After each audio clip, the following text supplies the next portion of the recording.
Hello students, today we are going to start with a new chapter of chemistry known as electrochemistry. Now first, what is electrochemistry? If I break this into two words, chemistry, electro means simply it is a chemistry where we are going to deal something with electric energy or electrical energy or electricity. So this is something where we have a correlation between two forms of energy, electrical energy and chemical energy. So when these two things together we study a quantitative relationship or a qualitative relationship, then that we can say is nothing but electrochemistry. If I have to precisely define, then electrochemistry is the area of chemistry which is concerned with interconversion of chemical and electrical energy. So as I mentioned, nothing but we are going to do a relationships by converting chemical to electrical or electrical to chemical energy. Electrochemistry is one of the very vast branch of chemistry because day in and day out we are doing this conversion for our existence. Let us simply take an example is the electricity on which we survive. We use lots many electronic gadgets. That gadgets definitely work on conversion of chemical energy to electrical energy. For that gadgets, again we require some batteries, some cells to convert that energy. Again that comes under the branch of electrochemistry. Then for preventing the rusting of iron, we carry out electroplating, which is again a branch of electrochemistry. Then many a times we do electroplating of silver articles with gold. So that is again coming in this.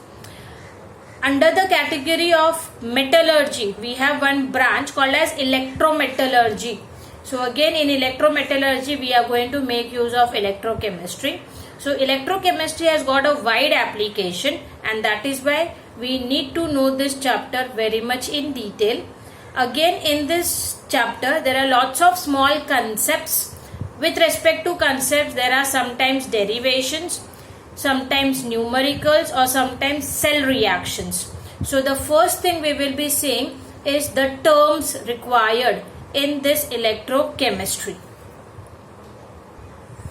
Now, our electrochemistry chapter is actually divided into two parts. One is called electrochemical cells and second is called conductance. So the first thing we will be concentrating is on electrochemical cells. For electrochemical cells to study, we need to know lots many terms. Some of them we might have already heard in our 11th standard topics. Some of them might be new for us. So we'll just look out for that. Now in electrochemical cell, the first and foremost thing we need to know, that is electrochemical reaction. Now, what do we understand by the term electrochemical reaction? As the name suggests, it is a chemical reaction which occurs in an electrochemical cell.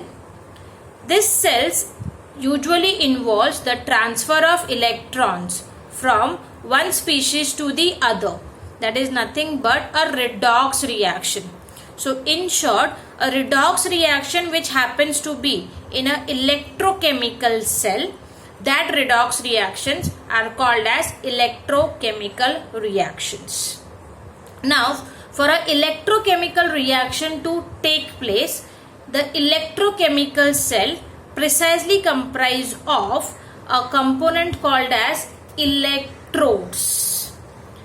Electrodes are the one on whom the transfer of electrons will be taking up place. So they are the surfaces on which oxidation half reaction and reduction half reaction takes place. I hope we know what is oxidation. Oxidation is that species which undergoes loss of electron, Reduction is that species which undergoes gain of electron. So definitely one will involve the loss and others will involve the gain, and together it will result into transfer of electron known as redox reaction. In a electrochemical cell, for an electrochemical reaction to take place, we require two types of electrodes. Those electrodes are named as cathode and anode.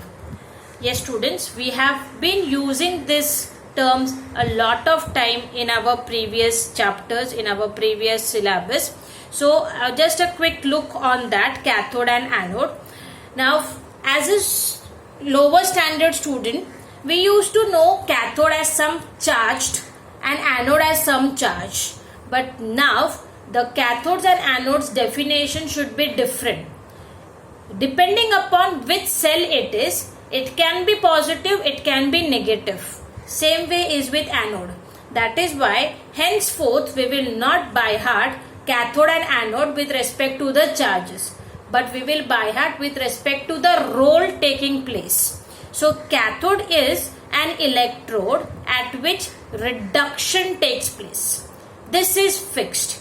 Whether that cathode, I am talking in electrolytic cell or I am talking it in galvanic cell, its charge will vary but its role will not vary.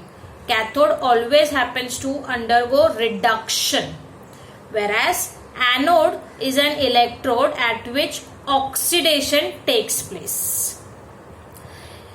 As we have known, what is reduction is gain of electron. So at cathode, that is at this electrode, the species undergo reduction, that is gain of electrons, and at anode the species undergoes oxidation, that is loss or loses electrons.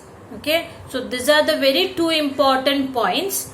Cathode is the one where reduction takes place, means gain of electron. Anode is the one where oxidation takes place, means loss of electrons. So that is the second important part of electrochemical cell, electrodes. Now let us see how do we define electrochemical cell. Electrochemical cell is a device used to study chemical reactions electrically, or used to study interrelationship between chemical reactions and electrical energy.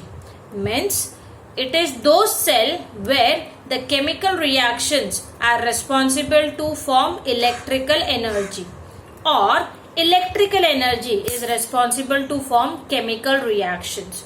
So the cells in which we study the interrelationship, that cells are called as electrochemical cells.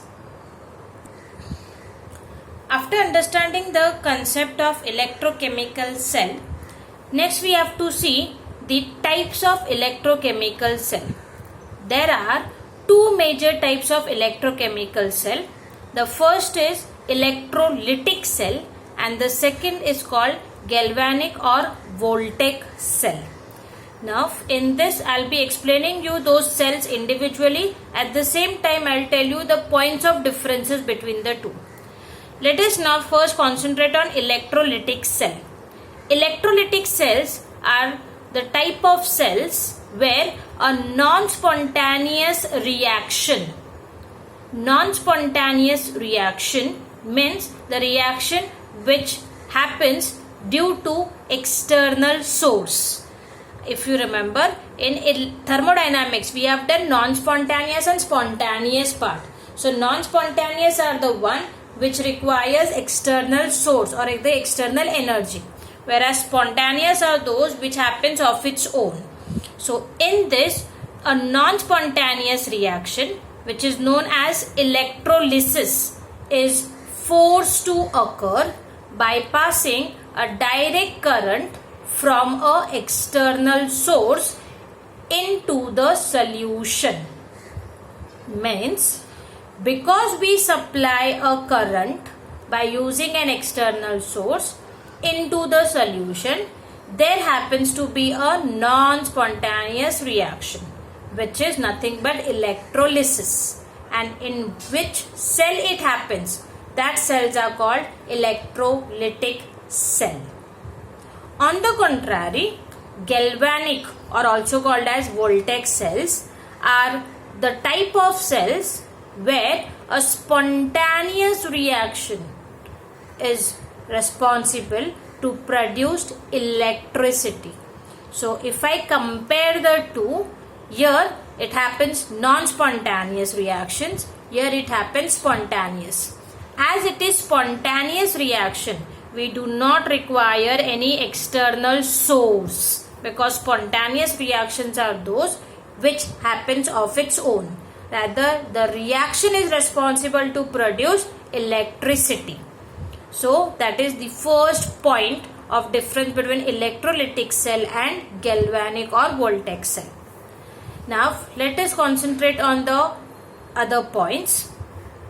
The second point is, in such cells, electrical energy is converted into chemical energy. Means in electrolytic, the conversion is electrical to chemical. On the contrary, in galvanic, the conversion is chemical to electrical. Electrical to chemical. In electrolytic, first word comes elec. That's why you can remember it as electrical to chemical. And in galvanic or voltaic cell, it is other way around, chemical energy to electrical energy. Now, the third point. As I told when I was doing definition of anode and cathode, that we cannot fix the charge because its charge is variable. It depends upon it is a part of which cell. So here we have to concentrate. In electrolytic cell, anode is positive and cathode is negative. Again I repeat, the charge does not say that its role will be different. In electrolytic or in galvanic, anode and cathode will be the one where oxidation and reduction reactions will happen simultaneously. So that is not fixed upon the charge. Its role will be same. Just the charges will vary. In electrolytic, anode is positive, cathode is negative, whereas in galvanic, anode is negative and cathode is positive.